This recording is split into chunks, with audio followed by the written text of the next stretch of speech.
Hello दोस्तों, मैं आकाश दास स्वागत करता हूं आप सभी को और एक कमाल के फ्रेश वीडियो में। बहुत डिमांडिंग टॉपिक था ये, जो कि है एथिकल हैकर में, मतलब आप एथिकल हैकिंग में करियर कैसे बनाएंगे, कितना आपका सैलरी रहेगा, जॉब अपॉर्चुनिटीज, फिर आपका लर्निंग रिसोर्सेज, सारा चीज़ मैं अच्छे से डिस्कस करने वाला हूं। तो इसी खुशी में यार, आपका जो डिमांड था वो पूरा होने जा रहा है। जल्दी से वीडियो को लाइक कर लीजिए। तो दोस्तों, अभी मैं सबसे पहले बताना चाहूँगा कि हैकिंग एक्चुअली क्या होता है। हैकिंग का मतलब ये होता है कि कोई भी चीज़ में हम कमियां ढूंढते हैं, वीकेस्ट पॉइंट ढूंढते हैं और उसको थोड़ा सा एक्सप्लॉइट करने की कोशिश करते हैं। मान के चलिए कोई चोर है, घर पे जाके चोरी करना चाहते हैं, तो वो ऐसा दरवाजा ढूंढेगा या फिर ऐसा खिड़की ढूंढेगा जहां से वो घुस सके, जिसपे सिक्योरिटी बहुत कम रहता है। उसी तरीके से आप लोग देखे होंगे, अगर मनी हाइस्ट देखे होंगे तो वहां पे भी बैंक रॉबरी होता है। कैसे होता है? वीकेस्ट पॉइंट वो लोग ढूंढते हैं या फिर कुछ ऐसे करते हैं जहां से वो एंटर कर पाए। उसी तरीके से जो एथिकल हैकिंग होता है, एथिकल हम बाद में बात करेंगे, पहले हैकिंग की बात करते हैं। तो हैकिंग में आप लोग का जो हैकर होता है, वो हैकर ऑनलाइन सिस्टम्स में, आपका ऑनलाइन सिस्टम्स, वेबसाइट्स और सॉफ्टवेयर्स में वो हमेशा वीकेस्ट पॉइंट ढूंढेगा कि कहाँ पे सबसे ज़्यादा कमजोरी है। चाहे आपका पासवर्ड बहुत वीक हो सकता है, चाहे आपका जो सॉफ्टवेयर है वो उस पर कुछ प्रोटेक्शन नहीं हो सकता है, आपका वेबसाइट है उसमें HTTPS नहीं होगा। तो उस तरीके से वो वीकेस्ट पॉइंट फाइंड आउट करके मलिशियस एक्टिविटी करेगा। ये सारा होता है मलिशियस एक्टिविटी, ये कंप्लीटली इलीगल है और हैकर लोग यही इलीगल एक्टिविटी को करते हैं। लेकिन अब बात आता है कि दूसरे तरीके का हैकिंग क्या होता है। वो होता है डेटा ब्रीच। डेटा ब्रीच मतलब कि इंफॉर्मेशन लीक कर देते हैं। जो हैकर लोग होते हैं वो किसी कंपनी का इंफॉर्मेशन लेके ऑनलाइन वो लोग लीक कर लेते हैं। आपको पता होगा अमेजॉन, फेसबुक, माइक्रोसॉफ्ट, ऐसे बड़े बड़े कंपनीज में भी डेटा ब्रीच बहुत बार होता है और काफी सारे वेबसाइट में ये इंफॉर्मेशन फ्री में मिल जाता है। इंफॉर्मेशन में क्या रहता है? आपका यूजर नेम हो सकता है, पासवर्ड हो सकता है, पेमेंट डिटेल्स जिसमें debit card, credit card details हो सकता है। तो ये अगर सेंसिटिव इंफॉर्मेशन बाहर लीक हो जाता है, पब्लिक हो जाता है, तो ये खतरा होता है कॉमन यूजर के लिए और यूजर का भरोसा उठ जाता है उस कंपनी से कि वो लोग सिक्योरली यूजर के डेटा को रख नहीं पा रहे हैं। तो इसीलिए बहुत सारे तरीके से प्रोटेक्शन मेंटेन करने की कोशिश किया जाता है। अगर आप डेटा ब्रीच भी सिंपल गूगल करेंगे तो तरह तरह के आपको न्यूज देखने मिल जाएंगे। लगभग रोजाना किसी ना किसी कंपनी में डेटा ब्रीच होता है। आपको लिंक्डइन का भी काफी सारा डेटा जो है, अभी रिसेंटली मैं देखा था कि वो पब्लिक हो गया था और उसका भी फाइल मतलब अवेलेबल हो जाता है टेलीग्राम ग्रुप्स में, टोरेंट में। तो वहां से आप लोग डाउनलोड करके उनको एक्सेस कर सकते हो, उनका यूजर नेम, पासवर्ड, फिर बहुत सारा डिटेल जैसे फोन नंबर भी लीक हो जाना बहुत बड़ा बात होता है। इसीलिए हमें केयरफुली सारे चीज को, पासवर्ड को प्रोटेक्ट करके रखना पड़ेगा। तो आगे बढ़ने से पहले मैं ये बताना चाहूंगा कि अगर आप लोग ऑनलाइन सिस्टम में कोई भी पासवर्ड देते हैं ना, मेरे तरफ से हमेशा ये रिकमेंडेशन रहेगा कि आप थोड़ा सा कॉम्प्लिकेटेड पासवर्ड दीजिए। जिसमें कॉम्प्लिकेटेड पासवर्ड मतलब क्या होता है, हम लोग जनरली आपका नाम 123 या फिर 1234 ऐसे कुछ करके रख लेते हैं, या फिर QWERTY जो कीबोर्ड का फर्स्ट लेटर्स रहता है। तो ऐसे करने से क्या होगा ना, किसी के लिए भी इजी हो जाएगा। पासवर्ड क्रैक करने के लिए काफी सारा डेटाबेस होता है, यानी कि पासवर्ड जिसको हम बोलते हैं वर्ड। तो वर्ड सेट अगर किसी के पास है और वो ट्राई करता जाता है पासवर्ड, अगर उसी में से आपने कुछ कॉमन पासवर्ड लगा रखा है, आई लव यू 123, तो ये पासवर्ड बहुत कॉमन है। अगर ऐसे ही आप लोग कुछ रखते हैं पासवर्ड, तो क्रैक करना बहुत ईजी हो जाएगा, मैच हो जाएगा और फिर आपके सिस्टम में वो लॉग इन कर पाएगा। मैं आपकी कंप्यूटर लैपटॉप की बात नहीं कर रहा हूं, आपके ऑनलाइन अकाउंट्स जैसे इंस्टाग्राम हो गया, फेसबुक हो गया, व्हाट्सएप इन जनरल हैक नहीं हो सकता, फिर भी अगर आपका मोबाइल हैक हो गया तो व्हाट्सएप, जैसे पेगासस का आप नाम सुने होंगे, अभी इंडिया में बहुत ज्यादा कॉमन चल रहा है, मतलब ऑल ओवर वर्ल्ड पेगासस से रिलेटेड बहुत ज्यादा न्यूज चल रहा है। उसके बारे में आप लोग सुने होंगे कि गवर्नमेंट कैसे यूज करता है और मतलब आतंकवादियों को या फिर कोई भी क्रिमिनल एक्टिविटीज को ट्रैक करने के लिए उसको यूज कर सकते हैं। तो मेरे तरफ से जो पासवर्ड के लिए सजेशन रहेगा कि आप capital letter, small letter, special character और नंबर, ये चार चीजों का कॉम्बिनेशन बना के आप हमेशा पासवर्ड दीजिए और जितना लंबा हो सके उतना दीजिए। जैसे मेरे पासवर्ड की बात करूं तो मेरा भी पासवर्ड बहुत वीक था, लेकिन जब से मैंने स्टार्ट किया, कुछ पासवर्ड स्ट्रेंथ चेकर होता है, आप ऑनलाइन गूगल जाके कर सकते हैं, पासवर्ड स्ट्रेंथ चेकर। आप पासवर्ड अपना एंटर कीजिए, यूजर नेम डालने की जरूरत नहीं, बस आप जो पासवर्ड सेट करने जा रहे हैं वो पासवर्ड को एंटर कीजिए। एंटर करने से वो बता देगा कि आपका स्ट्रेंथ कितना है, मतलब उसको तोड़ने के लिए, वो पासवर्ड को ब्रेक करने के लिए कितने साल लगेंगे। तो मैंने जब अपना पासवर्ड एंटर किया तो वहां पे दिखा रहा है 400 साल लग जाएंगे मेरे पासवर्ड को ब्रेक करने के लिए। 15-17 कैरेक्टर का मेरा पासवर्ड है, बहुत लंबा पासवर्ड है। इवन मुझे भी काफी बार याद करने के लिए डिफिकल्ट हो जाता है, लेकिन आपके लिए जो डिफिकल्ट होगा ना, वो हैकर के लिए भी डिफिकल्ट होगा क्रैक करना। इसीलिए पासवर्ड सजेशन मैंने आपको बता दिया। आगे चलते हैं। जो दूसरे तरीके का हैकिंग होता है वो होता है सोशल इंजीनियरिंग। सोशल इंजीनियरिंग में हम लोग फिशिंग अटैक, कॉल करके हम बात करते हैं उनको, मतलब ऐसे ऑफर में उलझा देते हैं। कि मेरे पास भी काफी बार ऐसे कॉल आया था। देखो मेरे साथ एक कॉमेडी सीन हुआ जब मैं इंजीनियरिंग के फर्स्ट ईयर में था। उस टाइम मुझे एक कॉल आया, मैंने ट्रू कॉलर इंस्टॉल कर रखा था, तो मुझे दिखाया कि वो एक एयरटेल सिम से मुझे कॉल कर रहा है और मेरे पास उस टाइम था जियो का सिम। तो मुझे बताया गया कि सर आपका जो जियो का सिम है उसमें 3 महीने का हम लोग डेटा पैक फ्री में देने वाले हैं, तो आपके पास एक ओटीपी आएगा, ओटीपी प्लीज हमारे साथ शेयर कर लीजिए। अब मैं देखा यार ऐसे थोड़ी ना होता है, कोई कॉल करके आपको ओटीपी मांग रहा है। तो मैंने देखा और वो ओटीपी आ रहा है पेटीएम के जरिए से। तब मुझे बाद में पता चला, मेरे कुछ दोस्तों को भी पहले ये कॉल आ चुका था। तो बात ये था कि वो लोग क्या करते हैं, आपके नंबर पे पेटीएम पे एक अकाउंट क्रिएट करते हैं। अकाउंट क्रिएट करने के बाद ओटीपी जाता है, तो आपके अकाउंट से वो डिजिटल गोल्ड परचेज करके अपने अकाउंट में तुरंत ट्रांसफर कर लेते हैं। तो ये काफी बार हुआ है काफी लोगों के साथ। नो डाउट मुझे पता चल गया कि मेरा अगर मेरा अगर जियो का सिम है तो जियो कंपनी की तरफ से कॉल आना चाहिए, लेकिन वहां पे दिखा रहा था कि एयरटेल सिम से कॉल आ रहा है। तो एयरटेल क्यों कॉल करेगा जियो का ऑफर देने के लिए, फर्स्ट पॉइंट। अब अगर जियो का मेरा ऑफर है तो पेटीएम का क्यों मुझे ओटीपी मांगेगा। तो इसीलिए मैंने गलत ओटीपी बता के तुरंत कॉल काट लिया। ठीक है, तो ओटीपी आया था मेरे पास इनफैक्ट। इसी तरीके से आपके पास भी कॉल वगैरह आ सकता है। Please be careful. कॉल पे कोई भी आपको पासवर्ड, अकाउंट नंबर, ओटीपी वगैरह कभी नहीं मांगेगा। कोई भी अगर जेन्युइन ऑर्गेनाइजेशन है, अगर कोई मांग रहा है तो डेफिनेटली वो फ्रॉड है। रिसेंटली मेरे पापा के पास भी एक कॉल आया था कि हम केवाईसी ऑफिस से बोल रहे हैं। भाई साहब केवाईसी नाम का क्या ऑफिस होता है? केवाईसी मतलब नो योर कस्टमर। ये वेरिफिकेशन हर एक चीज में होता है, इसका कोई ऑफिस नहीं होता। और पर्टिकुलरली उसने मतलब आपका आधार कार्ड ये है, आपका बैंक अकाउंट ब्लॉक हो जाएगा, आप ये कीजिए वो कीजिए। तो पापा ने बोला कि केवाईसी का ऑफिस मतलब क्या होता है आप बता दो। केवाईसी मतलब नो योर कस्टमर, इतना ही बोले वो उसने कॉल काट दिया। तो ये फ्रॉड वगैरह ऑनलाइन काफी सारा कॉमन होता है, लेकिन जिनके पास नॉलेज नहीं होता ना, वो लोग ये अटैक में फंस जाते हैं। समझ पा रहे हो? तो इसीलिए be careful about it. And malicious software भी काफी बार हम लोग इंस्टॉल कर लेते हैं। इनफैक्ट इससे रिलेटेड मैं बताना चाहूंगा कि काफी बार क्या होता है, हम लोग जैसे विंडोज 11 अभी रिसेंटली रिलीज हुआ है, ठीक है, तो विंडोज 11 रिलीज होने से पहले आपके पास एक बिल्ड वर्जन आ गया था। तो उसको अगर आप इंस्टॉल करते हैं, उसमें बैकडोर होता है। बैकडोर का मतलब क्या होता है कि आपके सिस्टम का जितना भी डेटा होगा ना, सेंसिटिव इंफॉर्मेशन, वो बैकएंड से डोर होता है ना, घर के पीछे का दरवाजा, वही बोलते हैं हम लोग एथिकल हैकिंग में बैकडोर। तो उसके पीछे से आपका डेटा सारा अपलोड होते जाएगा। मेरे एक खास दोस्त के साथ भी ये चीज हुआ है। उसने मतलब कुछ गेम को क्रैक करने के लिए जो हैकिंग होता है, मतलब जो पेड वर्जन फ्री में मिल जाता है, वो चीज करने के लिए उसने क्या किया, एक सॉफ्टवेयर को इंस्टॉल किया। ऐसे करते गया, उसका तो जियो फाइबर नेट है, तो बहुत तेजी से उसका सारा डेटा अपलोड होने लगा। और जो हैकर बैठा था वो बैकडोर से सारा इंफॉर्मेशन लेके ये क्या किया था, मेरा दोस्त जो है एक नोटपैड फाइल में सारे अकाउंट का पासवर्ड, यूजर नेम पासवर्ड ऐसा करके स्टोर कर लिया था। तो वो हैकर क्या किया, बहुत सारे ऐसे अकाउंट में यूजर नेम पासवर्ड एंटर करके ट्राई किया लॉगिन करने का।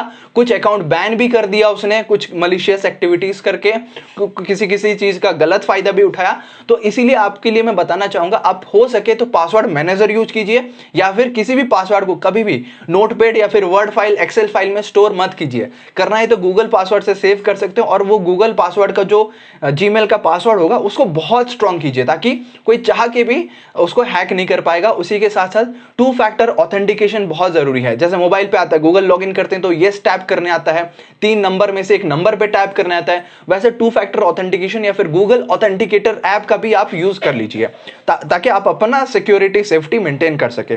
मैं आपको बता रहा था इस तरीके से भी सोशल इंजीनियरिंग के जरिए से हैकिंग होता है। अब एक मजेदार फैक्ट है, मैंने बस ऐसे मजाक में अपने दोस्तों के साथ भी छोटा सा हैकिंग प्रैंक जो है मैंने ट्राई किया है, जिसको हम बोलते हैं फिशिंग अटैक।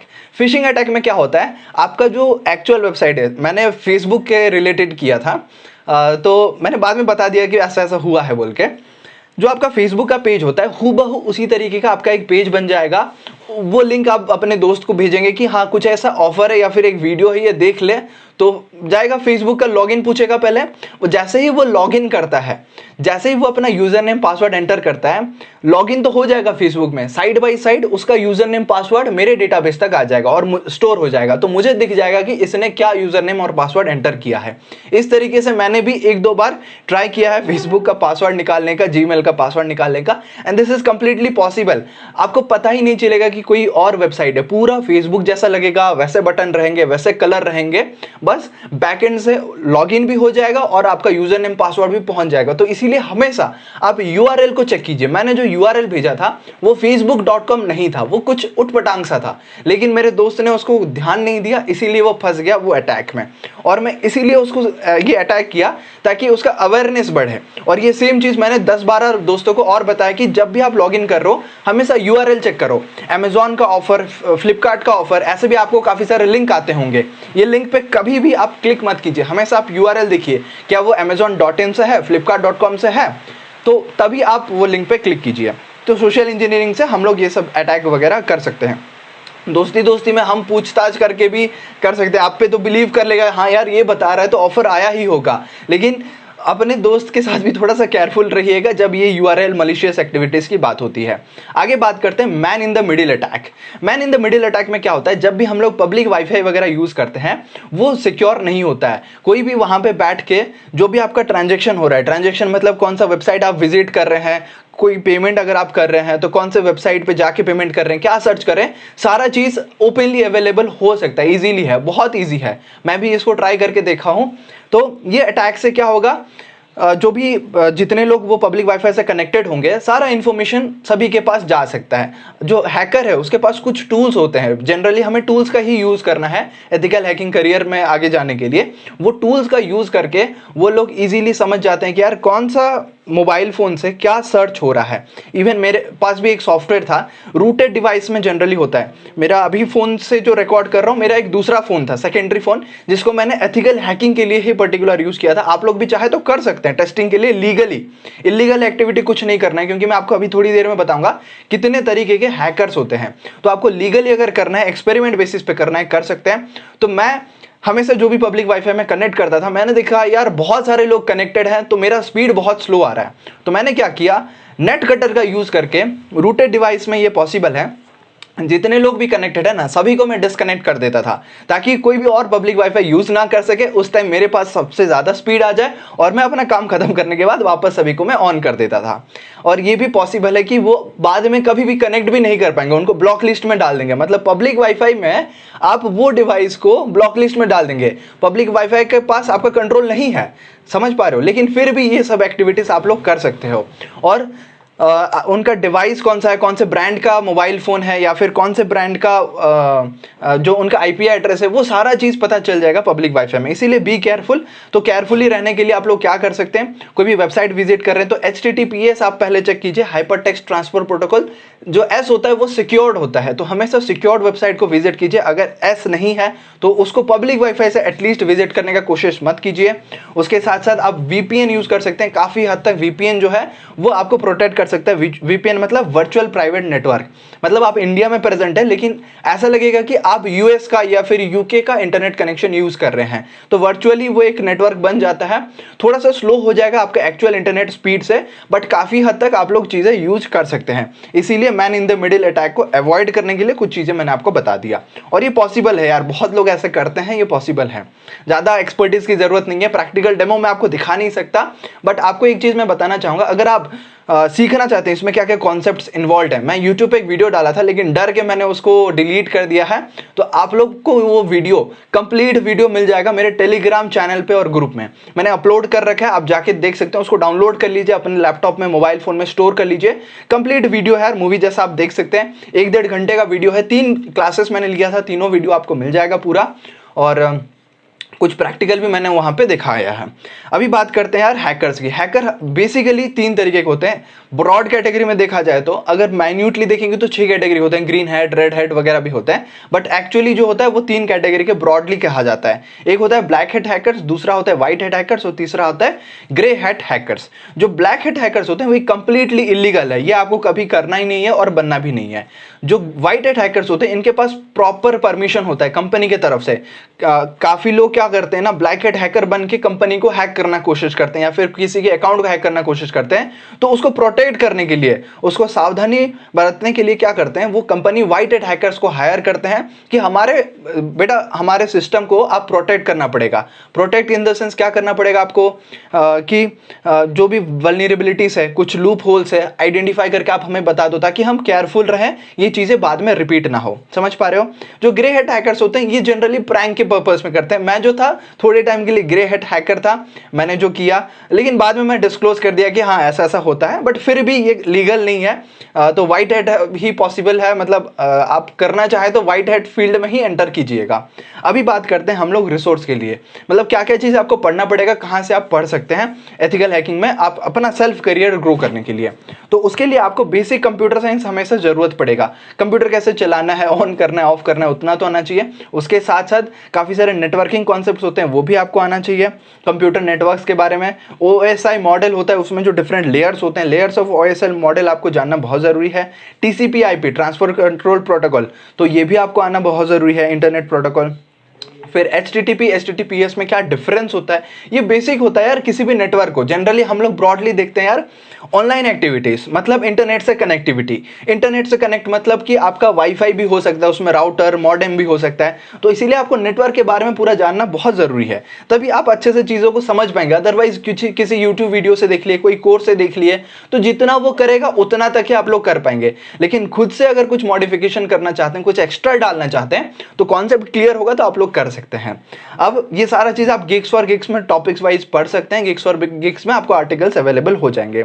नेक्स्ट क्या है, ऑपरेटिंग सिस्टम भी आपको जानना जरूरी है। लिनक्स कर्नेल, क्योंकि आप लोग देखे होंगे जो हैकर लोग होते हैं ऐसे कुछ ब्लैक काले स्क्रीन में काम करते हैं। तो क्या एक्चुअली होता है, काली लिनक्स कैसे इंस्टॉल होता है, ये तो मैंने बताया है। मेरे जो कोर्स मैंने बनाया था प्लेलिस्ट 3 वीडियो का, वहां पे आप लोग जाके देख सकते हो, बहुत इंटरेस्टिंग है यार। आप लोगों को टेलीग्राम का लिंक मैं दे दूंगा ग्रुप, मतलब डिस्क्रिप्शन में, आप लोग जाके देखिएगा। मैं बताना चाहता हूं यूट्यूब में, लेकिन बता नहीं सकता क्योंकि यूट्यूब पे अगर कोई इलीगल ऐसे हैकिंग रिलेटेड में बताता हूं तो मेरे चैनल पे रिस्क आ सकता है, इसीलिए मैं नहीं बता रहा हूं। बट मैं चाहता हूं कि आपके अंदर अगर वो इंटरेस्ट है, जरूर से जाइए वो तीनों वीडियो को देखिए। 3-4 घंटे का लगेगा, पूरा कंप्लीट कर पाएंगे। इंटरैक्टिव सेशन था, जूम पे मैंने क्लास लिया था, उसको रिकॉर्ड करके मैंने यूट्यूब पे डाल दिया था। अब प्रोग्रामिंग में आपको सीखना पड़ेगा। काफ़ी लोग क्या होता है प्रोग्रामिंग से भागने के लिए एथिकल हैकिंग फील्ड में एंटर करते हैं, बट ऐसा नहीं है। अगर आपका प्रोग्रामिंग अच्छा रहेगा, पाइथन जनरल यूज होता है तो पाइथन, C++, जावास्क्रिप्ट ये वगैरह सीख सकते हैं। इससे क्या होगा, काफ़ी सारे कोड को आप ऑटोमेट कर सकते हैं। ऑटोमेटिक वो रन होता रहेगा तो आपका काम ईजी हो जाएगा। जैसे अगर आपको किसी के अकाउंट पर टेस्ट करना है, उसका पासवर्ड कितना स्ट्रेंथ है, सपोज इंस्टाग्राम का अकाउंट यूजर नेम आपको मिल गया, पासवर्ड आप गेस कर रहे हैं, कुछ एक लिस्ट बना लिए हैं, तो एक पासवर्ड आप एंटर करेंगे तो इंस्टाग्राम का लिमिट होता है, इतने लिमिट के बाद वो ब्लॉक हो जाएगा और आपको पासवर्ड टेस्ट करने के लिए नहीं देगा, एक रीसेट लिंक उसके मेल पे भेज देगा। लेकिन अगर आप चाहते हैं कि वैसा ना होके वो बस बैकएंड में टेस्ट करता रहे, तो उसके लिए 6 मिलियन कॉम्बिनेशंस आप लोग ट्राई कर सकते हैं यार। 6 मिलियन पासवर्ड का एक लिस्ट होगा, पासवर्ड लिस्ट, और उसको एक एक पासवर्ड उसमें एंटर करते तो आप तो मैन्युअली करेंगे 6 मिलियन कॉम्बिनेशन, तो सोचिए कितना टाइम लग जाएगा।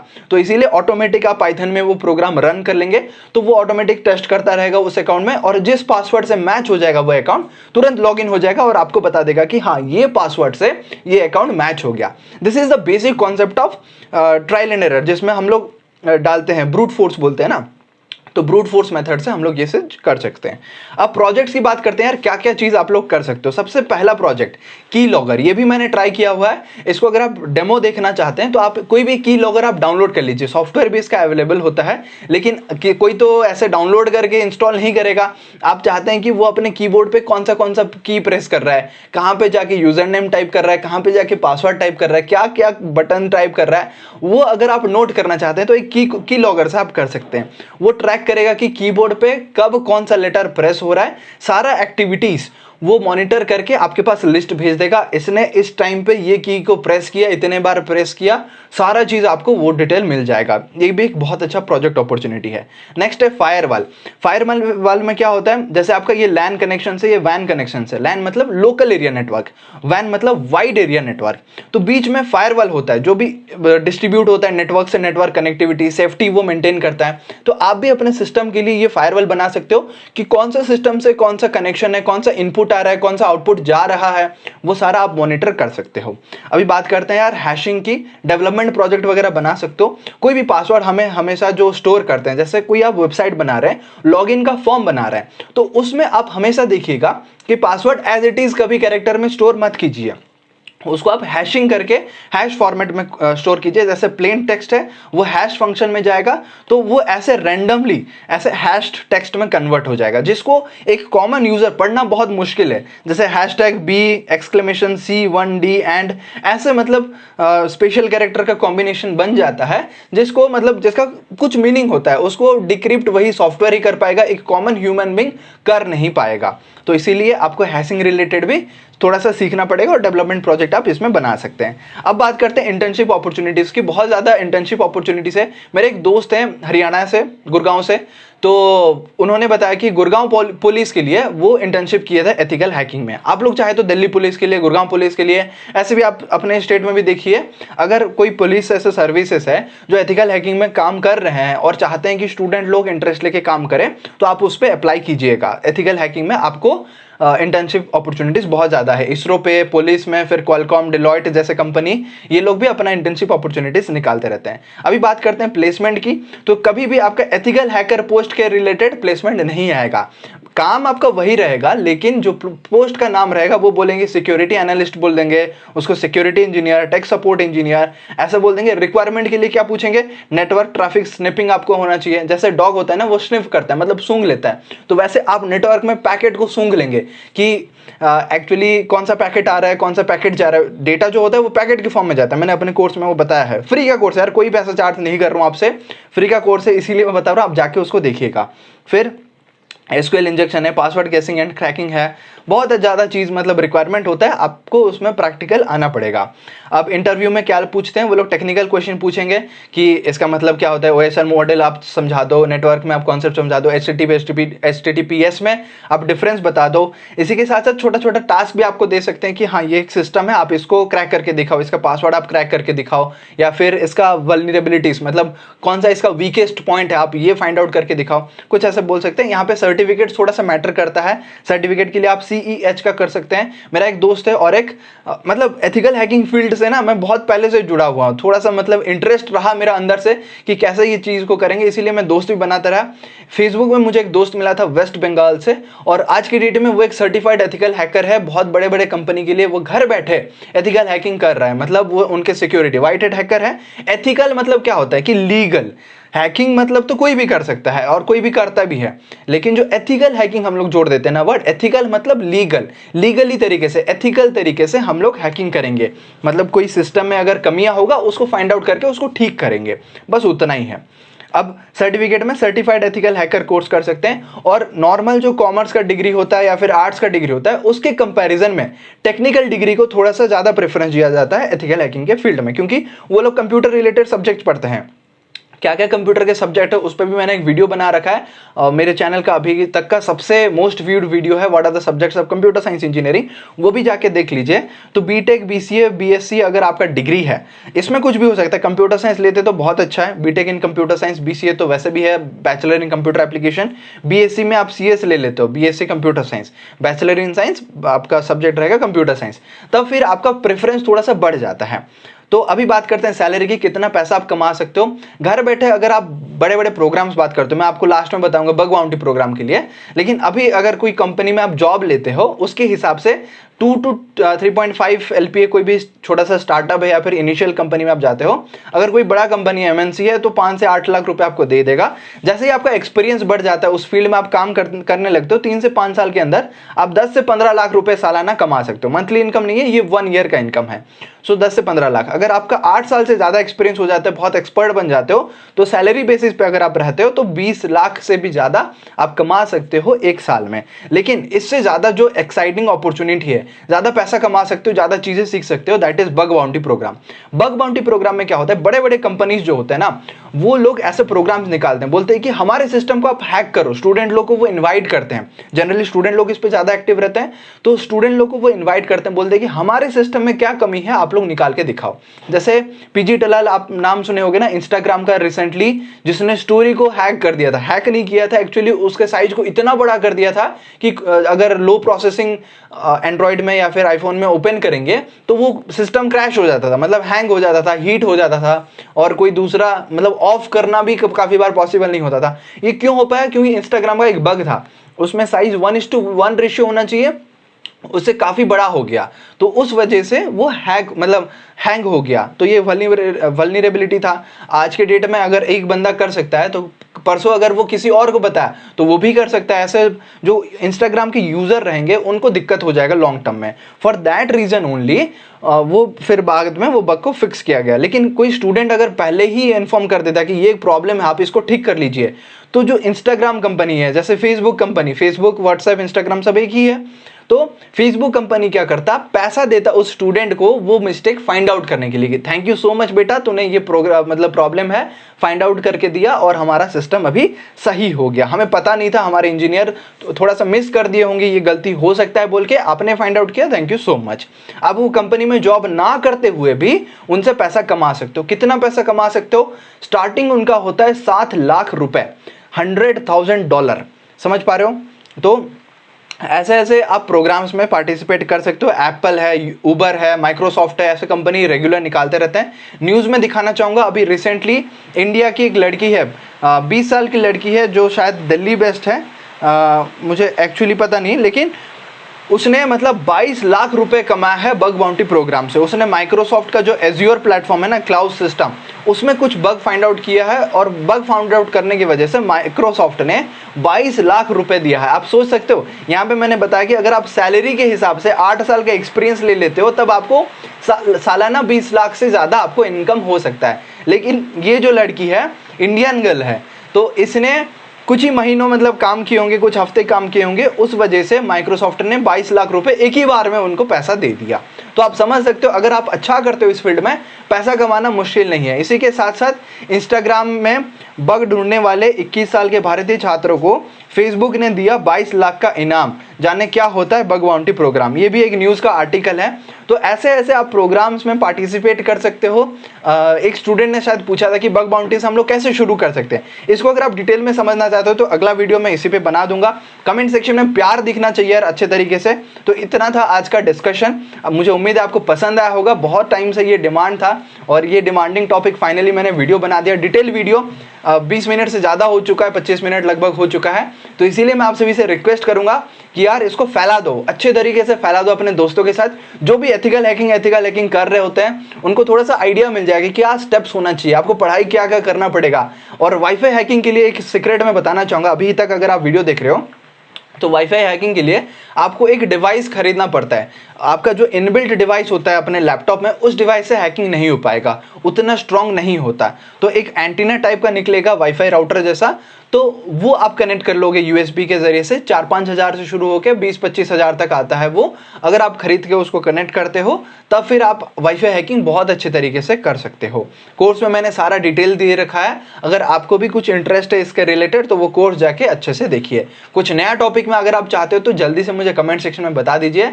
और लाइक करना बिल्कुल मत भूलिए यार, लाइक कीजिए। नया हो तो यार चैनल को सब्सक्राइब कीजिए। मिल रहे होंगे हम लोग अगले वीडियो में एक पावरफुल कॉन्सेप्ट के साथ।